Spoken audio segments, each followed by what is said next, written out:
gobierno. Sí, yo creo que tiene que ver con esto, ¿no? El gobierno y el Banco Central en particular el último año decía dos cosas. Una, que el valor del dólar no le importaba, y la segunda, que no importaba tener reservas porque la Argentina tiene acceso a los mercados de capitales, esto es deuda. Bueno, lo cierto es que hoy la Argentina está viviendo un retraso cambiario muy importante, es decir, un dólar clavado con unas tasas de interés altísimas que aprovechan los capitales especulativos para sacar su ganancia, y esto está complicando seriamente las actividades productivas, junto a otras medidas que está tomando el gobierno. Entonces, creo que esta señal que dio el gobierno respecto a decir que quiere tener más reservas es una suerte o un reconocimiento de que en realidad busca por todos los medios dar una señal de que el dólar tiene que estar un poco más alto, porque hoy este dólar clavado con una inflación que sigue siendo muy alta es una gran restricción para el aparato productivo argentino. Vanoli, con respecto a el tema del crecimiento constante del déficit fiscal, sumado esto a una inflación creciente que incluso supera las expectativas que tiene el gobierno, según lo que dice el Fondo Monetario Internacional, y una retracción en el consumo. ¿Cómo juegan todas estas variables?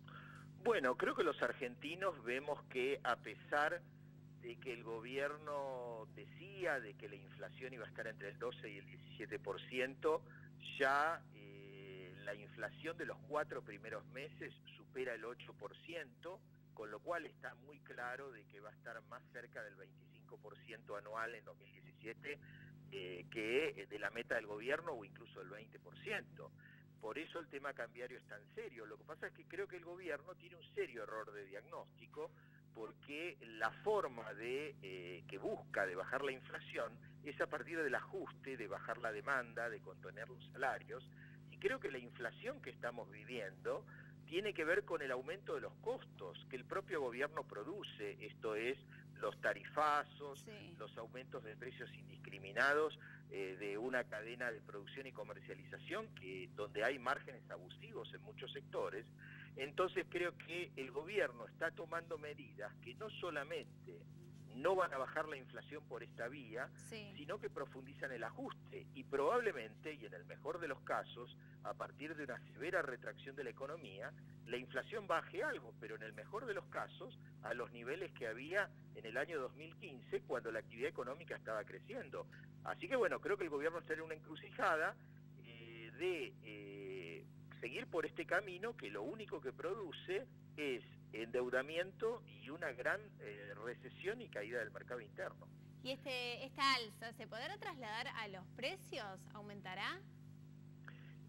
Bueno, en Argentina históricamente, cuando el dólar sube, los precios suben. Esto tiene que ver porque los costos así lo justifiquen, que haya componentes importados, o porque muchos formadores de precios tienen dolarizados los precios.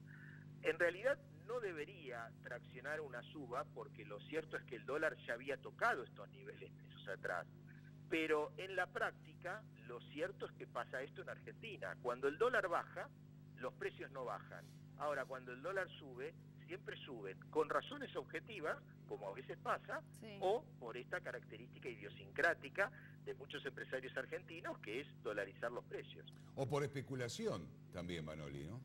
Por supuesto, porque estamos viviendo, bueno, ni hablemos de la especulación financiera que implica tasas en dólares con un dólar clavado del 25%, que generan un festival de deuda y especulación. Y por otro lado, porque muchos empresarios sienten que pueden elevar los precios y el gobierno no hace absolutamente nada, es decir, no toma ninguna medida ni de regulación, ni tampoco ninguna sanción ante muchos casos donde hay prácticas anticompetitivas que son claramente perjudiciales al consumidor y que ameritarían que el Estado les ponga algún límite. ¿Qué pasa en este panorama financiero que usted está marcando con el precio de las LEVAC en un futuro y también con las tasas de los plazos fijos? Bueno, ayer en la licitación de las letras del Banco Central del EVAC, el Banco Central subió la tasa de interés, lo cual era esperado ya por el mercado, pero lo significativo es que la tuvo que subir mucho más de lo esperado y no pudo renovar el total de los vencimientos. Esto es una muy mala señal, porque quiere decir que si bien este festival especulativo va a seguir, la demanda no es tan importante y el gobierno no tiene tanto margen de endeudamiento como uno podía suponer. Así que, bueno, yo creo que el gobierno tiene, como decía, margen todavía para poder aumentar este verdadero nivel de endeudamiento, pero creo que se están advirtiendo, me parece, los primeros signos, fuera de los problemas que la economía real ya tiene, de que se empieza a percibir, como ocurrió en otros momentos de nuestra historia, de que cuando un país incrementa su déficit y lo incrementa de la peor forma, porque ¿qué es lo que ocurrió? Por un lado, ese déficit se debe a dos razones, no es porque el Estado esté impulsando la actividad económica o se esté gastando en más salud o en más educación o en más bienes públicos. El déficit aumenta por dos razones. En primer lugar, porque el gobierno se restó ingresos bajándole los impuestos a los sectores más concentrados de la economía, bajando las retenciones y bajando los impuestos a los ricos. Y en segundo lugar, porque la caída en la actividad económica tiene un impacto muy fuerte en la recaudación. Hoy la recaudación está creciendo mucho menos que la inflación. Entonces, un gobierno supuestamente neoliberal, cuyo discurso era achicar el déficit, lo está aumentando.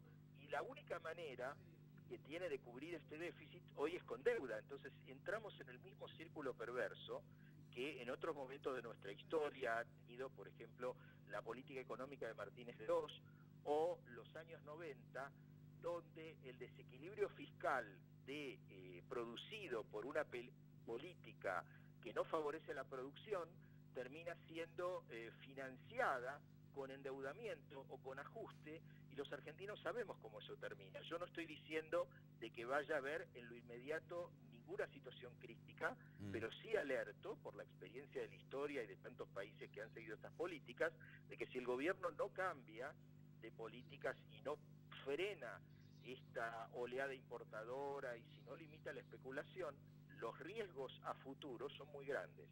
Alejandro Vanoli, expresidente del Banco Central, gracias por esta comunicación telefónica con Crónica. No, gracias a ustedes. Buenas tardes. Que tenga buen día. Reiteramos.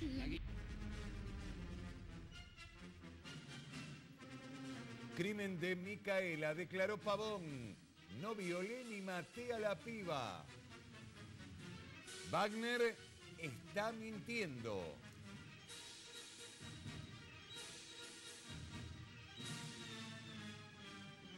María Elena está con nosotros. Sí, bueno, esto es porque recordemos esta declaración de Pavón viene primero porque lo llamaron indagatorio otra vez porque lo acusaron de ser el coautor del homicidio de Micaela, una sospecha que ya tenía la justicia, pero que se vio avanzó cuando Warner lo complicó. Bueno, no lo complicó directamente, lo acusó en su indagatoria. Pavón se enteró de lo que había dicho Warner porque su mujer lo fue a visitar y ella le contó que Warner estaba diciendo esto porque era lo que había trascendido en los medios.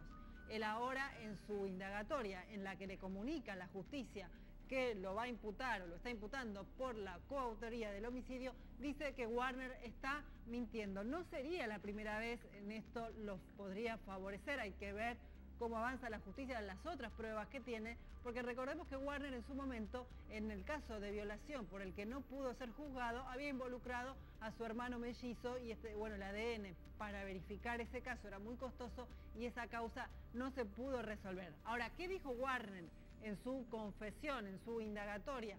Él dijo que habían estado esa noche bebiendo con Pavón, que era su jefe en la gomería donde trabajaba, que habían decidido salir a cazar, entre comillas, a una chica. La vieron a Micaela salir del boliche, la siguieron unas cuadras y eligieron atacarla.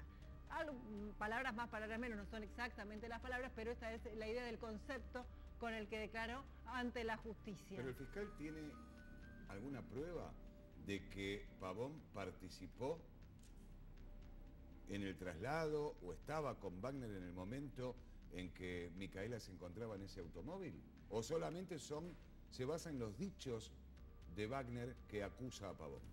La sospecha de la justicia siempre estuvo en que habían participado 2 hombres por la contextura física de Micaela y porque ella, recordemos, había sido una gimnasta, o sea, tenía fuerza y agilidad para poder defenderse de un ataque, con lo cual subirla a un auto por la fuerza hubiera sido muy difícil para una sola persona. Esto lo sospechó desde el principio la justicia.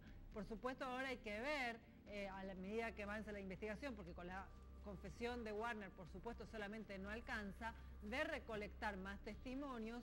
Lo que tienen comprobado la justicia es que estuvieron bebiendo esa noche y que entonces, si estuvieron, ¿cómo está comprobando el antes y el después? Porque bueno, el propio Pavón después dice haberse visto con Warner, no estuvo en el medio, o sea, cuando fue el ataque y la violación de Micaela. Bueno, María Elena, pero antes de la declaración de Warner, la policía ya lo tenía a Pavón entre ceja y ceja. Sí, ya lo tenía detenido, claro, porque recordemos que él fue detenido inicialmente y que desde el principio el fiscal consideró que era partícipe en ese momento.